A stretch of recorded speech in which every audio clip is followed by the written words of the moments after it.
ಇನ್ನು ಮುಂದೆ ನಿಮ್ಮ ನೆಚ್ಚಿನ ಧಾರಾವಾಹಿಗಳ ಫುಲ್ ಎಪಿಸೋಡ್ಗಳು ಸನ್ ನೆಕ್ಸ್ಟ್ ಆಪ್ನಲ್ಲಿ ಮಾತ್ರ.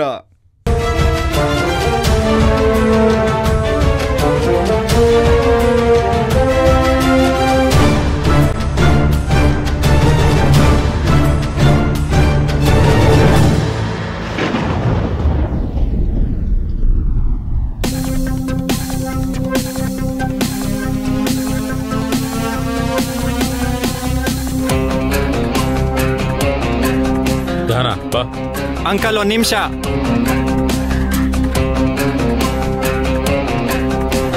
ನಿಮ್ಮ ಹತ್ರ ಸ್ವಲ್ಪ ಮಾತಾಡೋದಿದೆ, ಬನ್ನಿ.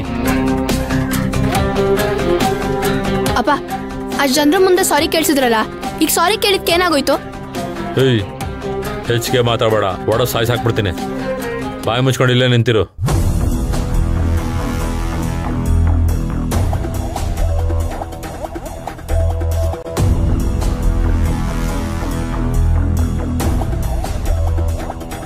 ಹೇಳಪ್ಪ, ನಾನೇನ್ ಮಾಡಬೇಕು?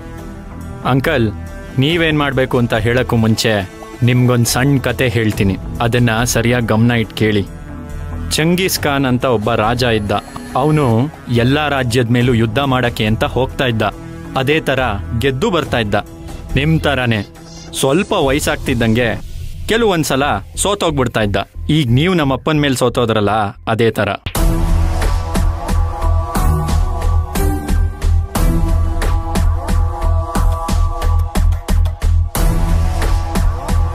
ಅದಕ್ಕೆ ಅವನ ತಲೆ ಓಡಿಸಿ ಒಂದು ಉಪಾಯ ಮಾಡ್ದ.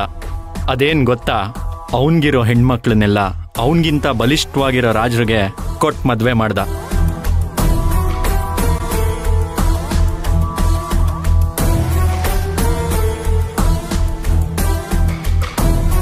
ಅವ್ರನ್ನೆಲ್ಲ ಅವನ ಅಳಿಯನಾಗಿ ಮಾಡ್ಕೊಂಡು ಅವನ ಸೈನ್ಯನ ಇನ್ನೂ ಬಲಿಷ್ಠವಾಗಿ ಮಾಡ್ಕೊಂಡ. ನೀವು ನಿಮ್ಮ ನಿರ್ಧಾರನ ಈಗಲೇ ಹೇಳಬೇಕು ಅಂತ ಏನೂ ಇಲ್ಲ. ಮನೆಗೆ ಹೋಗಿ ಯೋಚನೆ ಮಾಡಿ ಹೇಳಿ. ನಾನು ಒಂದು ಮಾತು ಹೇಳಿದ್ರೆ ಸಾಕು, ನಮ್ಮಪ್ಪ ಎಂತೆಂಥ ಹುಡುಗಿರ್ಬೇಕಾದ್ರೂ ಕರ್ಕೊಂಬಂದು ಕ್ಯೂವಲ್ಲಿ ನಿಲ್ಲಿಸ್ತಾರೆ.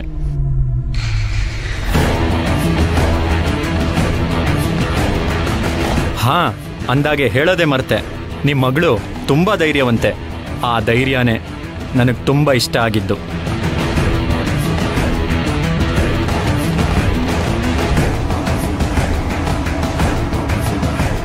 ನೀವು ಒಪ್ಕೊಂಡ್ರೆ ನಾನು ನಿಮ್ಮ ಮನೆ ಅಳಿಯ ಆಗ್ತೀನಿ.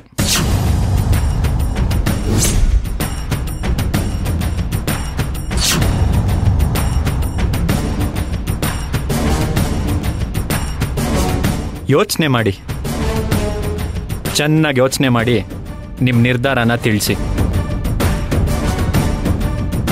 ಅಂಕಲ್, ಯೋಚನೆ ಮಾಡೋಕ್ಕೆ ತುಂಬ ಟೈಮ್ ತಗೋಬೇಡಿ, ಯಾಕಂದರೆ ನಿಮ್ಮ ಹತ್ರ ಟೈಮ್ ಕಮ್ಮಿ ಇದೆ. ನಿಮಗಿರೋ ಪರಿಸ್ಥಿತಿ ಬಗ್ಗೆ ಹೇಳ್ತಾ ಇದ್ದೀನಿ ಅಷ್ಟೇ.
ನಿಮ್ಮ ಮಗಳು ತುಂಬ ಧೈರ್ಯವಂತೆ.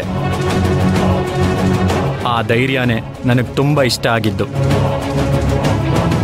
ನೀವು ಒಪ್ಕೊಂಡ್ರೆ ನಾನು ನಿಮ್ಮ ಮನೆ ಅಳಿಯ ಆಗ್ತೀನಿ.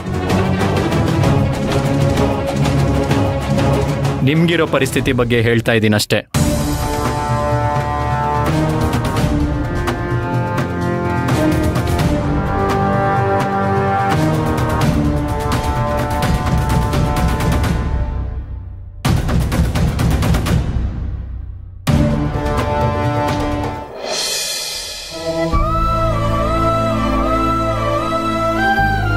ಖುಷಿ, ಆಂಟಿಗೆ ದುಡ್ಡು ಕೊಡ್ಬೇಕಾಗಿತ್ತಲ್ವಾ, ಕೊಟ್ಟಿಯಾ?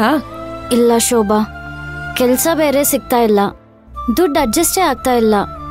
ಏನ್ ಮಾಡೋದು ಅಂತಾನೆ ಗೊತ್ತಾಗ್ತಾ ಇಲ್ಲ. ನೋಡು, ನಾನು ಆಲ್ರೆಡಿ ನಿಂಗೆ ಹೇಳಿದ್ದೀನಿ, ನಾನು ಹೇಳಿರೋದಕ್ಕೇನೆ ನೀನು ಅವ್ರಿಗೆ ದುಡ್ಡು ಕೊಡ್ದೇನೆ ಇಲ್ಲಿರೋದಕ್ಕೆ ಪರ್ಮಿಷನ್ ಕೊಟ್ಟಿರೋದು. ವಾರ್ಡನ್ ಆಂಟಿ ತುಂಬಾ ಸ್ಟ್ರಿಕ್ಟು, ಅವ್ರಿಗೆ ಕೋಪ ಬಂದ್ರೆ. ಶೋಭಾ, ಏನಮ್ಮ, ನಾನೇನು ಇಲ್ಲಿ PG ನಡೆಸ್ತಾ ಇದ್ದೀನಾ ಇಲ್ಲ ತೋಟತಪ್ಪನ ಛತ್ರ ನಡೆಸ್ತಾ ಇದ್ದೀನಾ? ನಾನು ನೋಡ್ತಾ ಇದ್ದೀನಿ, ನಿನ್ ಫ್ರೆಂಡ್ ನೋಡಿದ್ರೆ ಇವತ್ತು ನಾಳೆ ಅಂತ ದುಡ್ಡು ಕೊಡದೆ ಆಟ ಆಡಿಸ್ತಿದ್ದಾಳೆ. ಆಂಟಿ ಪ್ಲೀಸ್ ಆಂಟಿ, ನಂಗೊಂದ್ 2 ದಿನ ಟೈಮ್ ಕೊಡಿ, ಹೇಗಾದ್ರೂ ಮಾಡಿ ದುಡ್ಡು ಅಡ್ಜಸ್ಟ್ ಮಾಡಿ ಕೊಟ್ಬಿಡ್ತೀನಿ. ಅದೆಲ್ಲ ಆಗಲ್ಲ. ದುಡ್ಕೊಂಡ್ ಬಂದಿಲ್ಲ ಅಂದ್ರೆ ಈಗಿನ ಕಾಲದಲ್ಲಿ ಹೆತ್ತ ಮಕ್ಳು ಊಟ ಹಾಕೋಕ್ ಹಿಂದೆ ಮುಂದೆ ನೋಡ್ತಾರೆ. ಅಂಥದ್ರಲ್ಲಿ ದುಡ್ಡು ಕೊಡದೆ ನೀನು ಇಲ್ಲಿ ಇಟ್ಕೊಂಡು 3 ಹೊತ್ತು ಊಟ ಹಾಕೋದಿಕ್ಕೆ ಇದೇನು ಅನಾಥಾಶ್ರಮನ?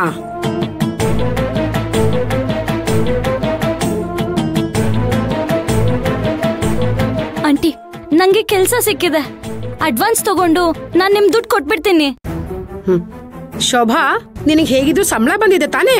ನೀನೇ ದುಡ್ಡು ಕೊಟ್ಟಿರೋ, ಆಮೇಲೆ ಇವಳ ಹತ್ರ ಇಸ್ಕೊ ನೀನು. ನನ್ನ ಸಂಬಳ ಬಂದ ತಕ್ಷಣ ನಿಮ್ಗೆ ಎಷ್ಟು ಕೊಡ್ಬೇಕೋ ಅಷ್ಟು ಕೊಟ್ಬಿಟ್ಟು ಮಿಕ್ಕಿದ ದುಡ್ಡನ್ನೆಲ್ಲ ನಮ್ಮ ಮನೆಗೆ ಕಳಿಸ್ತೀನಿ. ನನ್ನ ಸಂಸಾರ ನಡೀತಿರೋದೇ ನನ್ನ ಸಂಬಳದ ದುಡ್ಡಿಂದ ಆಂಟಿ. ಬೇಡ ಆಂಟಿ, ನಾನೇ ನಿಮ್ ದುಡ್ಡನ್ನ ಬರೀ 2 ಡೇಸ್ ಅಲ್ಲಿ ಹೇಗಾದ್ರೂ ಅಡ್ಜಸ್ಟ್ ಮಾಡಿ ಕೊಟ್ಬಿಡ್ತೀನಿ. ಪ್ಲೀಸ್ ಇನ್ನೊಂದ್ 2 ದಿನ ನನಗೆ ಟೈಮ್ ಕೊಡಿ. 2 ದಿನ ಎಲ್ಲ ಕಾಯಕ್ಕಾಗಲ್ಲ, ಒಂದೇ ದಿನ. 1 ದಿನದೊಳಗಡೆ ದುಡ್ಡು ಕೊಟ್ಟಿಲ್ಲ ಅಂದ್ರೆ ನಿನ್ ಲ್ಯಾಪ್ಟಾಪ್ ಕಿತ್ಕೊಂಡು ನೀನು ನಿನ್ ಲಗೇಜು ಇಬ್ರೂನು ಇಲ್ಲಿ ಬಿದ್ದಿರ್ತೀರಾ. ಇಲ್ಲ ಆಂಟಿ, ಗ್ಯಾರಂಟಿ ಕೊಟ್ಬಿಡ್ತೀನಿ ಆಂಟಿ, ಪ್ಲೀಸ್. ಇಲ್ಲ ಅಂದ್ರೆ ನಾನು ನಿನ್ನ ಗ್ಯಾರಂಟಿ ಆಚೆ ಹಾಕ್ತೀನಿ. ಇದಕ್ಕೆ ನಾನು ಯಾರಿಗೂ ರೆಕಮೆಂಡ್ ಮಾಡಲ್ಲ. ಈಗ ನೋಡು, ನಿನ್ನಿಂದ ನಂಗೆ ಎಷ್ಟು ಅವಮಾನ.